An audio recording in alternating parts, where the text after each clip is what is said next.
Hi, and welcome to the TeamCPNZ Quick Connect Podcast, partnering with the Whaka 100 for this extra special podcast that we've got on today around the Whaka 100.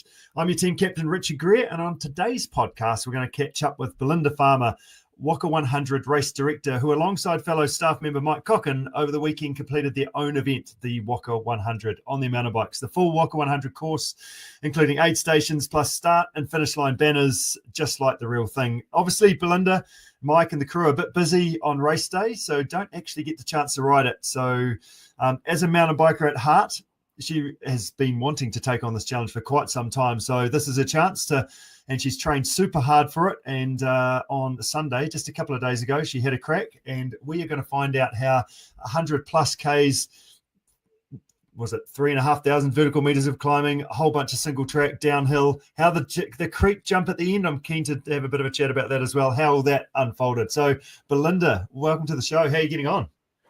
Hey Richard, yeah, no, I'm all good. 2 days post Whaka. Yep, good. And if I was to get you to do a sort of a bit of a squat or something like that, could you do that at the moment? I'm good today. Yesterday, going to the toilet was holding the basin, blowing myself down. Okay. So that's what that means, everybody, is it's an honest effort that you had a good crack at it out there. That's awesome. Yeah. Nice work. So maybe let's just start with a bit of a background of this. Like I mentioned, you don't get the opportunity to ride the Whaka. Obviously, you're deep up to your elbows in the event and the event day and executing an awesome day for all those that come from far and wide to take part in the Whaka 100. So why did you want to do this challenge? And also, I guess the question is, why September? Start of September as well. So you might have seen on socials, Mike and I were lucky enough to get our names drawn out of a hat.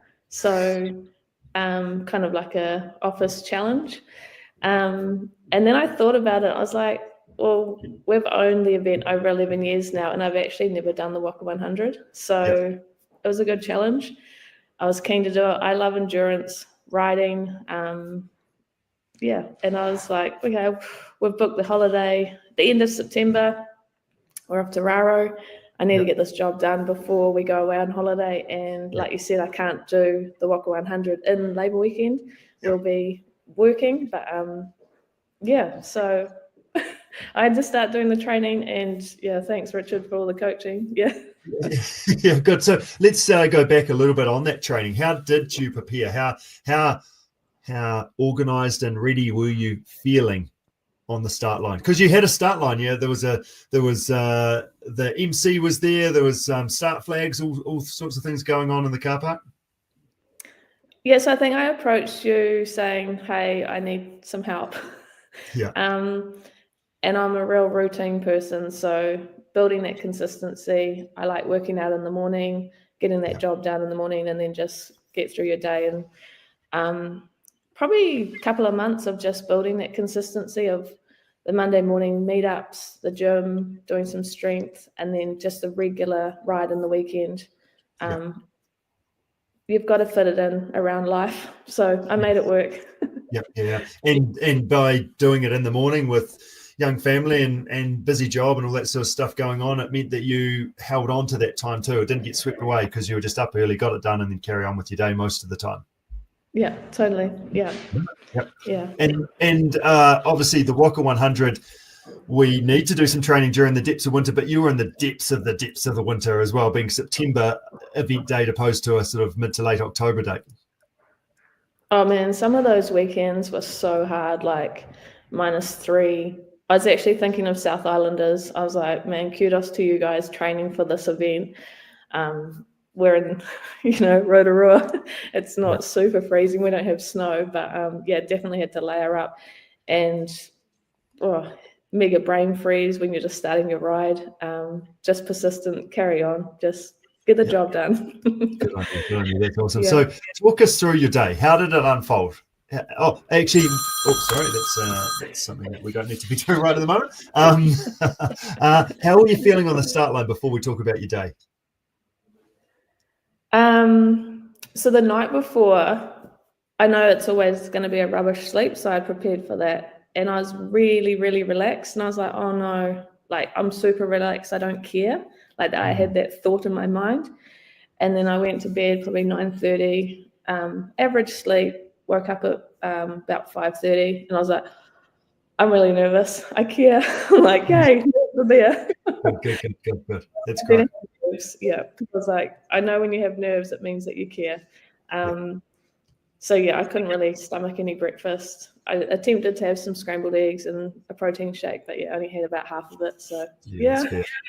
Don't force that. That's good. I do like that you've acknowledged nerves as something that I care, and you're almost worried that you didn't have nerves. A lot of us go, oh God, I hate nerves, because we think about, I don't know, when we're a kid, and nerves are just awful when we're about to run the school cross country or do the speech competition. But you're like, okay, right, we've got some nerves. We're on. We're ready for this. Yeah, I was embracing it, because the week lead up, I was just like enjoying my, tapering. And I was like, man, I feel fit, I feel good. And then I think I messaged you saying, I'm really nervous. And you're like, it's all good to be nervous. And then, the night before I was like, no nerves. This is really bizarre. And then the morning of, I'm like, yeah, let's go. Come on. Yeah, good stuff. So how did your day unfold? It's a big day on the bike. How did you go? Yeah, so Mike and I, we met at Whaka about 6:45, and we started at 7 with a nice warm 0 degrees. Yep. The first 30 Ks was definitely a warm-up. Our hands were frozen. I actually had to look down at my hand to see if my thumb was on the brake lever, because I couldn't feel it. So the first 30 Ks, definitely a warm-up, but I was in a bit of a surreal moment, like, yay, it's finally here, like I'm getting the job done. And then Stephen, a friend, came out during the course to ride, and I picked up on what he was saying. When we'd finish a trail, he'd say, another one done. I was like, oh, that's such a good way to get me going. Like, you ticked another trail off the list. Well done. Yep.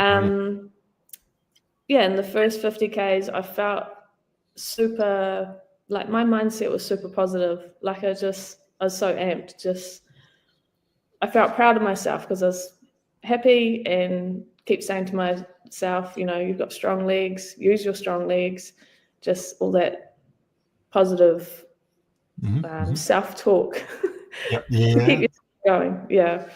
And then I hit direct road, and I had massive tummy issues. Like, I was normally, your mind gives up before your body, and my body was going to give up before my mind. I was like, come on, B, like, pull it together. How can I eliminate this tummy issue? What can I do? And I was like, just water. Come on, smash some water.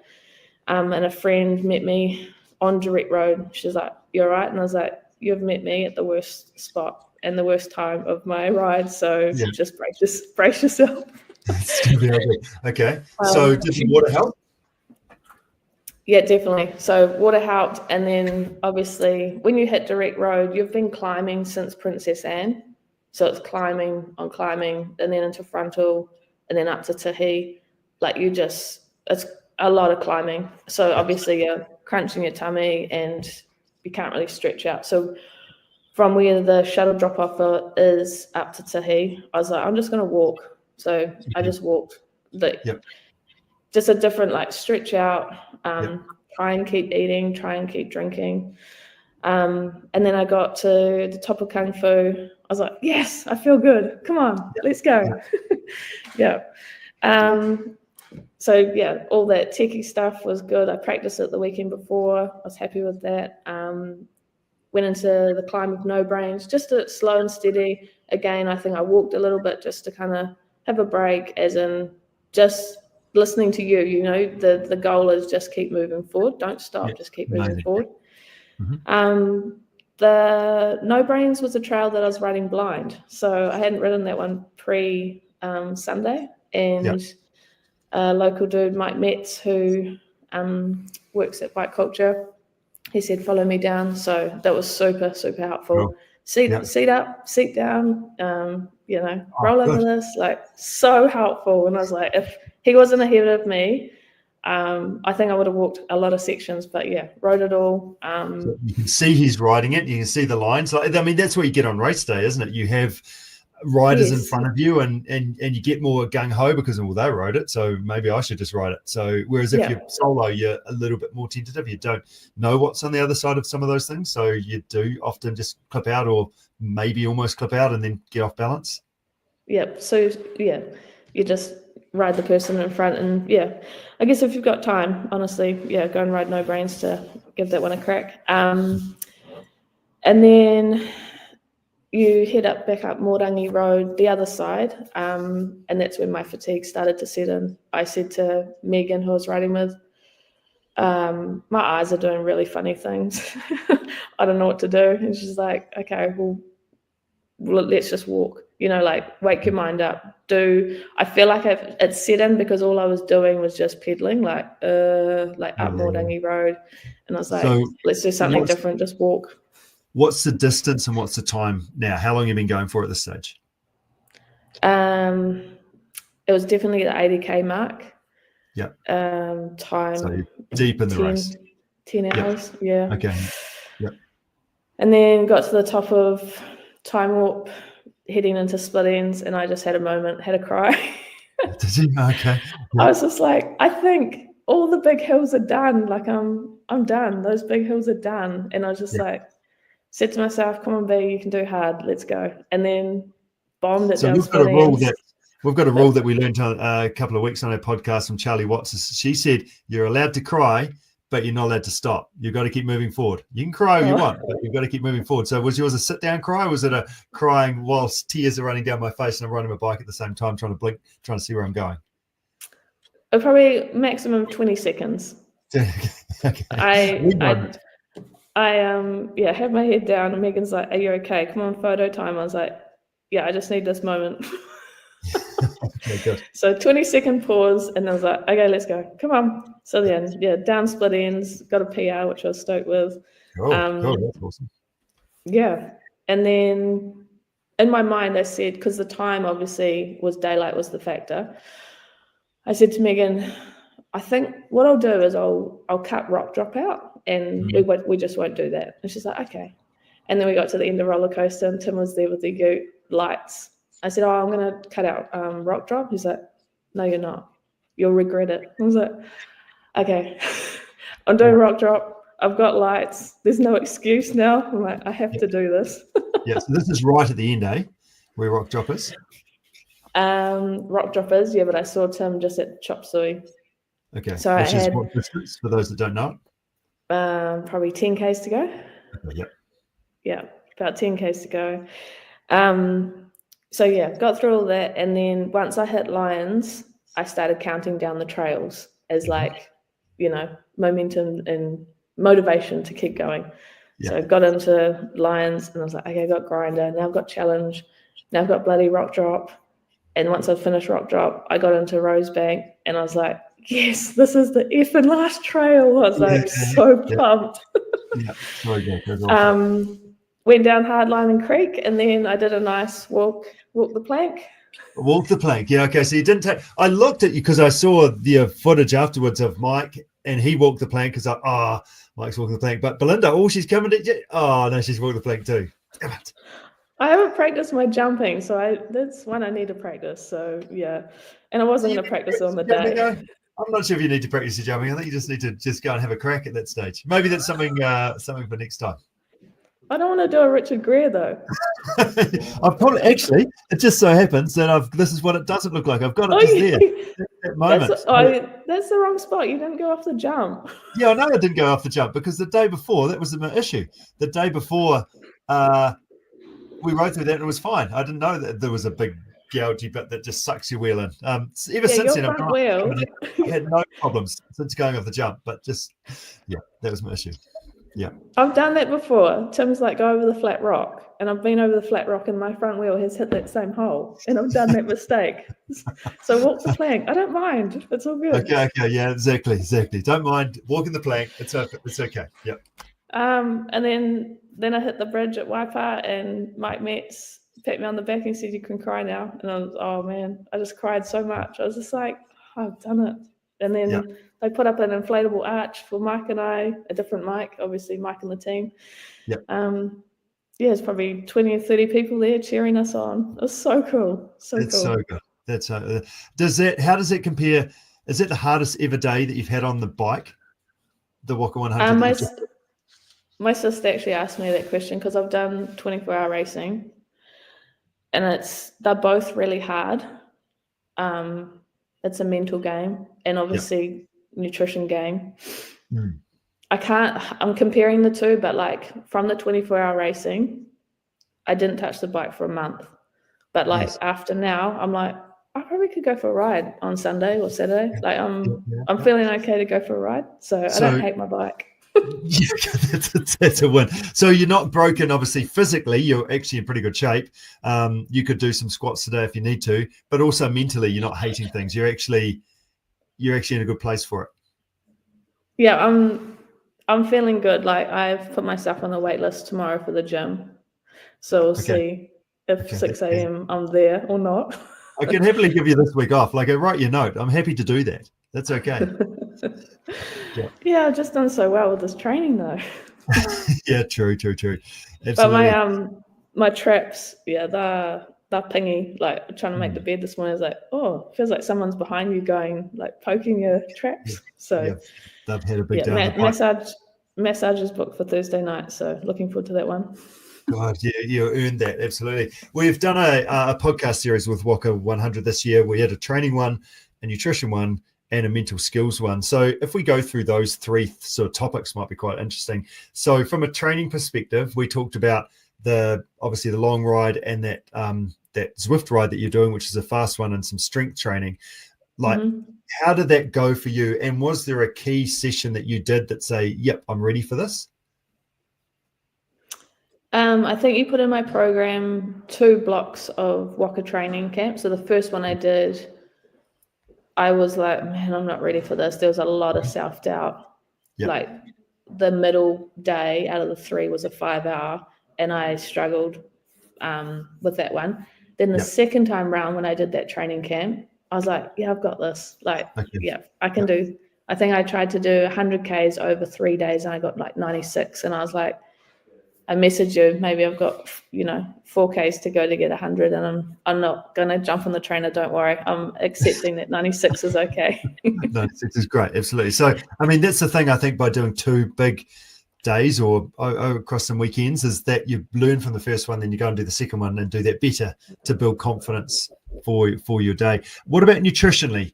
How did you get on there? What did you do? How did you break that down? So for a start, your breakfast wasn't amazing. That didn't sit particularly well, but how did you do that for you? So obviously doing a plan is definitely key. I thought the plan was good, and I know you have told me this, and probably other people have told me this. If you're having gels, have water. And I stuffed up big time. I did gels and then washed it down with the pure electrolytes, which has carbs in it. Yep. So it's carbs on carbs, and that's why I got the upset tummy. So then that's why I smashed 2 bottles of water just to flush it and then reset.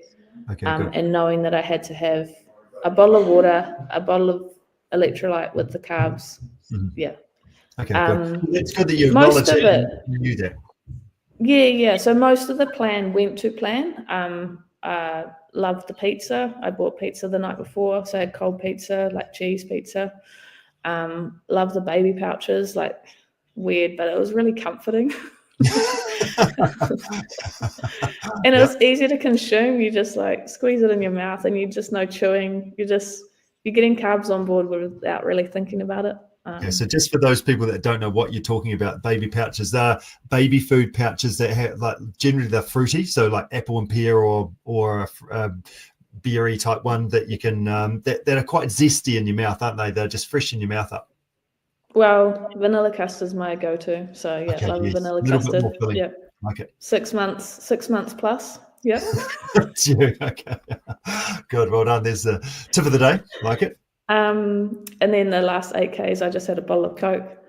Okay, cool. Yep. Nutrition kind of went out the window. It's like, you're not going to change much in 8 Ks. Just get the eyes wide, caffeine, obviously adrenaline, because you're almost at the finish line. So, yeah. And whatever tastes good is part of that as well. And yeah, like I'd had enough of gels. Tim's like, have a gel for the caffeine. I was like, nah, I'm done with gels. yeah. The third podcast that we've done on the Whaka was around mental skills, and we pitched a couple of your questions into that to Warwick Wood, who was our sports psychologist we talked to. How did that make a difference? Did that help you for your performance on Sunday? Oh, hugely. Like, I'm glad you shared that before Sunday. I listened to it twice, and most basic things, like it's almost that gratefulness, like you're grateful for your body and you're able to do this. You've chosen to do this. And I don't think it was said in the podcast, but I just keep saying to myself, I can do hard. And like, so simple, just saying you can do hard, like you can do this. Yeah. So yeah, if you have a chance to listen to that podcast with you and Warwick, it's lots of little golden nuggets in there. Yeah, nice. Did that sign behind you on the wall, for those that are listening won't be able to read this, but it says "Go Mum"? Did that help? Oh man, it was so cute. It's obviously, there was like maybe 3 hours I didn't see them, so they went home, they went to the cafe, and they obviously got busy making a sign, "Go Mum." What does it say? Bike fast with a little bike. Yeah, so good. So how many times did you see the family out on the track? Yeah, so my support crew, I made a list. So like the most humbling thing was, firstly, no one needed to be out there. Like they didn't need to be there, but they wanted to be there, which was so cool. On a Sunday? Like, yeah, on Father's Day. Mm-hmm. Yeah. So like the writing support out there obviously started with Mike from the office, regular writing buddy Erin, her partner Shannon, Hamish, my sister Susan came out, her mate Waveney, Stephen, my brother-in-law Josh was out there, Mike and Kath Metz, Jace, who likes bikes, he's a YouTuber, he came out. Yeah. Sideline crew, there was obviously Tim Shepherd, Rochelle and Andrew, they had their signs saying no cut-offs today. I'm like, yes. Yeah, I did talk to you about that actually. Yeah. Had a bit of a film crew with Casey and Luke. They had the smile for the camera signs and they did cool. epic reel. So if you check that out, obviously had MC Philly Angus, who's our regular MC at the Whaka 100. Yep. The event team, Helen and Alicia, Tom and Justin, they did the flags and the blow-up arch. There's online dot followers that were wanting to keep up. Obviously couldn't be there physically, but wanted to see my progress. Yeah. Good mate, Kimmy and Whaka. I said, please, don't send me messages on Messenger, but if you text me, they come up on my Garmin. Oh, yeah. And so she obviously was tracking the dot and knew exactly when to send a message, like on the most ugliest climb. She's like, you've got this, buddy. Like just a sentence, go B, come on. Good. So good. That was super. She timed it right with those text messages. Yeah. Obviously, number one supporter is Tim, my husband. Day before, he washed my bike, lubed the chain, got it all ready. And then on Father's Day, obviously, here you go, Tim, here's the kids, and can you babysit me and feed me bottles and water, food for the day. And yes, I have booked a date night this Wednesday. Okay, keep that up. Him and I to go out. And the kids, they were like, I could feel and sense the proudness. And I was like, man, I feel proud for doing this as a role model for them. And when they were driving through the forest, it was like, Ella, my 11-year-old, it was a realization of how hilly the forest is. And has Mum gone up that hill and that hill? Oh my gosh, like she then realized how much hard work this is. Yeah, so good, so good. Yeah, and then when we went into No Brains, they had the truck down below, so the road's right there. And she dialed the Milo chant. I was just like on the horn. I was like, who's taught her that? Like that was incredible. And then Max is just like, woohoo, go Mum, woo. Yeah, that's just sound just echoed up the hill.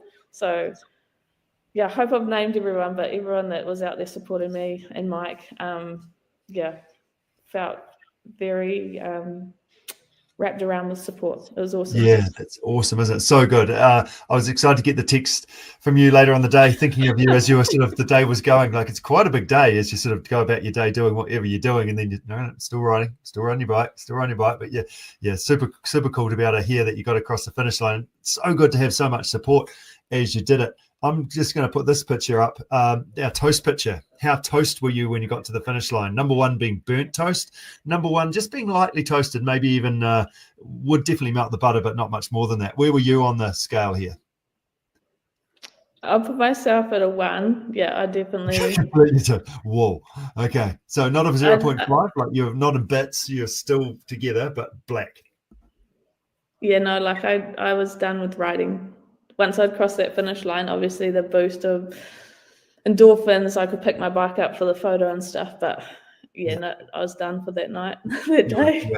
Okay, well and truly toast. Now, I guess that's the thing at the end of the day with all these events and adventures that we do is we want to make sure, like, you want to be across the finish line knowing that I've given it everything. I haven't left anything out there. And what a 1 tells me is that you've got nothing more to give. You've done as best as you possibly can. Oh, give me a decent, like I'd smash it down, but give me a hill now. I'm a 1. I'm a burnt toast. Yeah. Raw as we come down to it. How does it go on the? We talked about cutoffs. How does that go in terms of race day? Because this was your day, getting the Whaka 100 completing the course. But how does that go, sort of relative to actual race day? Yeah, I would have been cut. Mm-hmm. Yeah. Tim told me where would I have been cut? Oh, I can't remember. He did tell me, but yeah, maybe like 80 Ks in, I would have been cut. I wouldn't have made it. Yeah. So you were going well through 50, and obviously it got a bit tough after that, didn't it? But then also the course gets hard in the second half as well, with more climbing and things as well. Yeah, I think the second half has got the most of the big hills in it. So the first 25, 30 Ks, you've done 900 to 1,000 meters, and then the rest of it, you just got to chip away at that. You got another 2,000 and 2,500 vertical meters to keep going. So, yeah. The key thing that the event brings is it brings the your blue Shimano marker tape. It brings the aid stations. It brings obviously the vibe with other riders, all those sorts of things. That does make it easier for you to flow through that course. How did you go? I mean, navigation, like, you know the forest better than most people, I'd imagine. How did the navigation go for you and actually figuring out where you're supposed to be when? I studied the map a lot, and then I did a lot of, like, Saturdays I'd chip off 25 Ks, and then I'd get feedback from Tim to say, no, you've gone the wrong way, or you've missed a climb. So I'm like, okay, yeah. So I think months of preparing and checking that course. I did load in the navigation into my Garmin, but it wasn't advising me. So maybe there's another step that I needed to click go on that one. Yeah. There were some parts I did extra climbing and extra Ks. So my Garmin came out at 107. I think the Whaka might be 102 or 104 Ks. So I was just having too much fun out there. I just found a few more hills to climb. Okay, good on you. That's awesome. Yeah, getting your money's worth, I guess, isn't it? That's what that's all about. Oh, but I didn't pay. Yeah, well, I guess, does that mean even more money's worth? I'm not sure what the answer to that is. Yeah. But overall, yeah, I navigate myself around, and some nights I'd lie in bed and think about the course. Yeah, just be like, oh, that's right. Where does that go? And I'll just open up Trail Forks and have a quick look. Okay. So it feels like we just need a bit of decompressed time. Maybe that holiday that we're talking about. Yeah, a bit of meditation. Yeah. What learnings did you take away from this process in riding the Whaka 100? What would you do differently or better next time? Practice what you eat. Okay. And obviously dial that gel and water ratio. Like, that was a huge learnings. Yeah. Your bike setup, get that dialed. 2 weeks prior to Sunday, I changed my bar grips, and now I've got I can't open a bottle of milk. My grip. Oh, okay. So your forearm, your muscles are not used to doing that. That's a different. So I feel like the grip on my bars, I had just normal, and then I was like, I want those ergo ones that protect the padding on your hands. And I was like, I'll go buy them and change it over. I didn't train with them. So that was a huge learning, like train with what you're going to wear and everything in your bike set up. Yeah, seems like a good idea though, doesn't it? It's like, that'll make it so much better.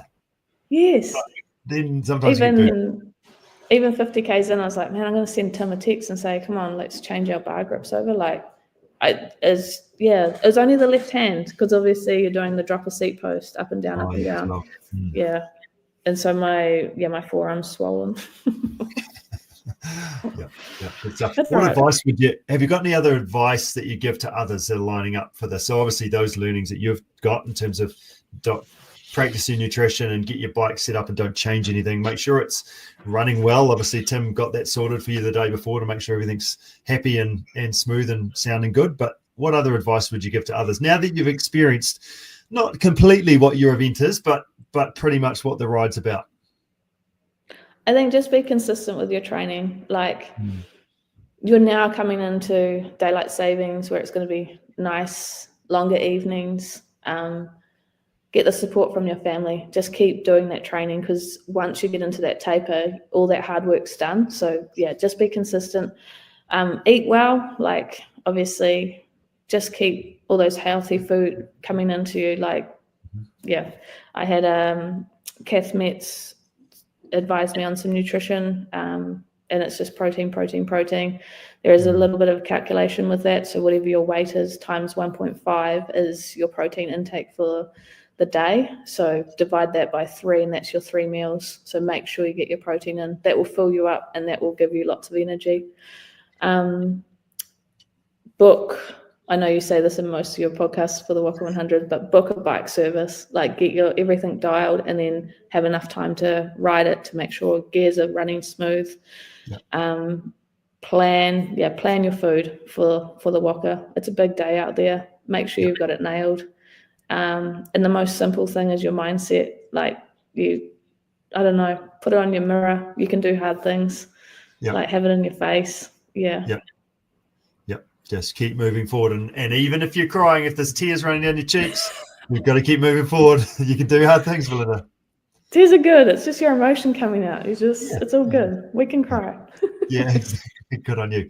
Final comments. Obviously, your job now, you've completed this. You've got a bit of a family holiday, and I'm sure you guys are sort of full into the organising of the event for 2025. Yeah, I'm really looking forward to Raro. They'll definitely massive reset, come back for Raro, and then full Whaka 100 mode. At the start of this podcast, you said I'm the event director, but I'm not the event director. I would like to take that title, but no. Helen will be running the show in October, and I'll be there in support, supporting the team. Yeah, taking on a new role at Enduro as the managing director of the business. Okay. I'm there, supporting everyone, and I'm excited. Like I now know what it feels like. You know, it is the toughest race in the Southern Hemisphere, and now I've done it. I can say I've done it. Yes. Got around the course. Well done. No, well, you go and rest up. Go and put those feet up. If you do need a note for that gym class, I'm more than happy to write that. You can have a couple of guilt-free days that you can just chill out, relax, and just reflect and bask in your glory. You've done super well. I'm stoked that you managed to get it done, and super cool that you had all that support along the way as well, just to make it a real day and one that you won't forget. Yeah, thank you. And Ciabatta's open today, so I know what I'm having for morning tea. And what is that? Nice custard square, eh? So good. Ciabatta's famous for. Yeah, write that down. If you're ever in Rotorua, you make sure you get to that baker. It's extremely good. Well, you're going to enjoy that and savor it, and we'll catch up soon, Belinda, at the event. Amazing. Thanks, Richard. Well done.